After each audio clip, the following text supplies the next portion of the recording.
I've helped release a half-dozen games, gained funding through grants and competitions, earned all the way up to a master's degree in game development, worked on Nintendo's Smash Bros. Ultimate, became the art lead at Subnautica Arc, and now I have the opportunity to work full-time as an indie game dev on my passion project, Chaos Kart. And in this video, I wanted to walk you through my journey of how I started my studio from nothing. A quick shout out to my YouTube and Patreon supporters. I could not do this without you guys. Really shows me that I'm doing something cool and making something awesome. Thank you for supporting indie and Chaos Kart and Baka Bros. I appreciate you all so much. I grew up super poor in Florida. Most of my clothes were hand-me-downs, and much of the food that I ate was from food banks. I was called the art kid in church and school, since I preferred to draw over listening to the lectures in class. So I ended up kind of forming my identity around art and fitness. But I was told by my parents and multiple people that art just wouldn't pay the bills. But after graduating from high school, I actually got a scholarship to an art college, Full Sail University in Florida. Coming from a poor family, unfortunately my parents were too afraid of the financial burden of co-signing and also had bad credit, so I ended up having to drop the scholarship. I went through a pretty dark phase. This was the first time I really had a blocker in my life goals that I didn't know how to get around. I ended up working labor jobs to make ends meet and really considered joining the military, as that was something that most of the men in my family had done already, and a lot of my friends from high school had joined. Almost signing the contract to join the Marines. I'm sure many of you have gone through this too, where it's difficult to see the opportunities when it's not in front of your face. But I kept on seeing how unhappy people were around me. They didn't fulfill their dreams, they didn't go for their passions, they lived in Florida, and generally just downplayed higher education in college. So I kind of thought, in order to be happy, maybe I should just do the opposite of what they're doing and maybe go to college and try my best at making things work. I ended up working in Alaska, in a fish cannery for 5 months, trying to pay for my first semester of college. Sadly, I ended up working my wrist too hard and ended up having to get surgery on my dominant hand. But on the bright side, I was able to afford my first semester in college, and I actually got accommodations for my condition and my surgery. I knew that a lot of traditional arts didn't make good money, so I really wanted to go into games and animation. I did my first 3D modeling class my freshman year of college and fell in love with it. There weren't a lot of opportunities in game development with Florida, so I actually was a business major where I learned business law, how to start a company, and how to create contracts.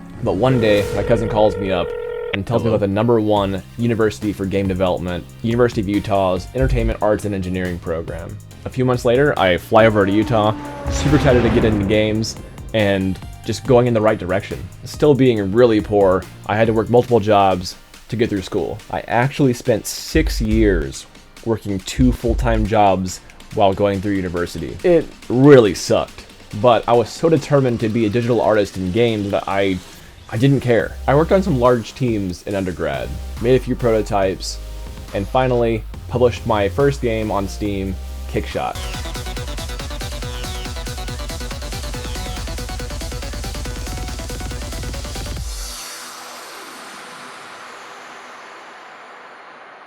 It was awesome, and it was broken. I remember EAE Play Day, where we have people from general community come and play the student games.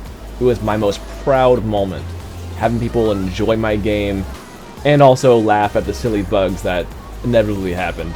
I finally realized the feeling of how awesome it is to work on and release a game. I've never had so much anxiety and excitement all at once. I also met my now wife in a game arts class doing digital sculpting for the first time. Before graduating my bachelor's degree, I actually ended up using my business knowledge from Florida to start my first company, an LLC, Baka Bros Entertainment. I had a game idea that blended Nintendo's fun aesthetic with Mario Kart with a more competitive gamer feel that you get from MOBAs like League of Legends, and I called that Chaos Kart. This game would end up flooding my mind with early game ideas and designs for years. I tried to make my first character, but I felt like I wasn't ready yet, and my technical skills were kind of lacking. I had already gone this far, I might as well go all the way, and so I signed up for the Entertainment Arts and Engineering Master's Degree program to be the first generation college student to graduate all the way to a master's degree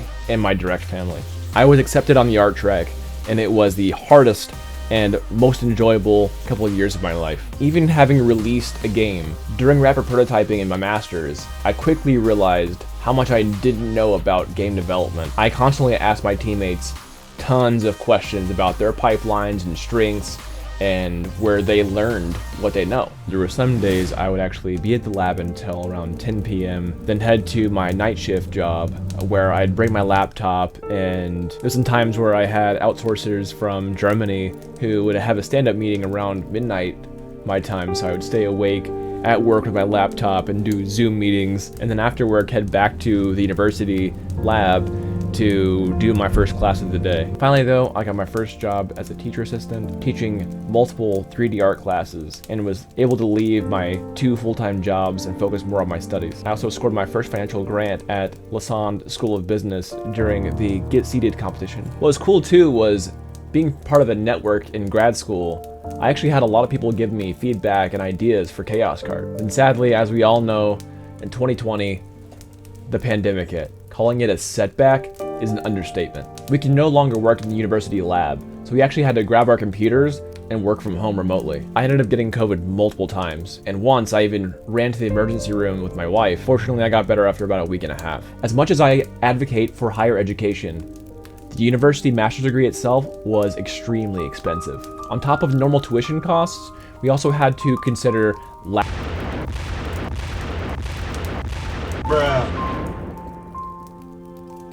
I pulled out additional loans to cover my housing costs and my living expenses while using my TA money that I got from university teaching for contracting people on Chaos Card. I actually made this YouTube channel during school, so my first video is a while back where while I was still in university. Some of the students even got angry with me for streaming the stuff that I had learned in school, saying that it made their degree worth less if I gave it out for free on YouTube. But it's always made me happy to make game development and art in general more accessible. That being said, school was a huge undertaking. The pandemic killed the morale of a lot of students. Upon my last semester, I was at a heavy low point. It was unclear for the massive layoffs in the games industry, how people were going to find work after graduating. Simply put, how can you get an entry-level job if mid and senior level people are applying for those same jobs? At a time where I should have been the most proud of my accomplishments, I was very scared and very angry. Even some of my professors had been affected by the mass layoffs in the games industry. It was really starting to look like a decade of my life trying to go into the entertainment industry had been a waste. And probably worst of all, I started feeling like my passion project was becoming a money pit. And so I put Chaos Card on full stop. My graduate friend Michael, who also started an indie studio called Synotic Arc, already had an industry job, and we started working together, sharing resources and ideas, which really helped me stay sane. We graduated as Cohort 10 from the University of Utah's Entertainment Arts and Engineering program, where we published our thesis games. I was needed on 2 projects, Ari and Bear and Abyss of Neptune, where on both cases I was the lead artist, or at least lead character artist. Oh, he's pretty angry. Michael told me that I'd likely have a better chance of getting a games job in Washington rather than going back to Florida because of how much tech was up north. I was so excited to start my new chapter into the games industry that Michael, my girlfriend, and I moved up to Seattle. 6 months and 400 plus job applications later, I finally got my first break. A game company called Nintendo hired me on to work on a little game called Smash Bros. Ultimate, which maybe you've heard of. I was one of very few people who knew about Sora before he was released, and that was the most difficult NDA I'd ever had to keep. Upon releasing Sora, they disbanded the team to work on other games. I was put on Mario Golf, where we were just writing bugs for updated content. As grateful as I was to be at Nintendo, I didn't really want to be in QA. I felt like it was a waste of my art skills. And worse, I felt like I was getting rusty with my art skills. So on my time off, I did freelance characters for indie games and tutored students online. A few months later, my roommate Michael was able to hire me on as a full-time art lead on his next project, Zombies Noir. Networking is the #1 reason why I suggest to people to go to university, no matter the costs. It's true, knowledge is power. You can get some knowledge online, but networking and having people in the games industry is extremely powerful. for games and other industries that are very niche. So I left the Mario Golf team and went full-time with Michael. It felt surreal. I was finally being paid well to do what I love doing.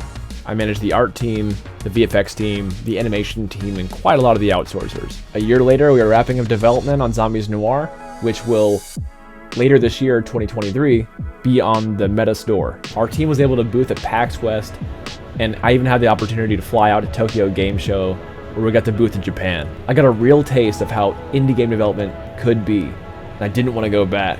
I knew that I had to revamp my dream game, Chaos Kart. A few months later, and this YouTube channel gets monetized, I get my first Patreon supporters, my mom being the first. Since we were just ironing bugs on Zombies Noir, I now had plenty of time to work on my own games. I also work part-time as an adjunct professor teaching game art at a local university. Now I'm so happy to say that I'm able to work full-time on Baka Bros Entertainment. Thank you so much to my fans that help support me through YouTube memberships, Patreon supporters, or just watching our content. All the funds are being used to contract talent to make the coolest game that we can think of. We've had industry professionals, students, grad students that I graduated with, and lots of fan support and feedback for Chaos Kart. So anytime we get a new YouTube member or Patreon supporter, we get that much closer to being sustainable. I would love to provide opportunities for game developers and young talent to make truly awesome games through Baka Bros Entertainment. Yes, I know what Baka means, and I wanted Baka Bros Entertainment to be more goofy and to not take itself too seriously. When you're so concerned with perfection, you will avoid fun and innovation. If you decide to be a Baka Bros supporter, I will forever thank you.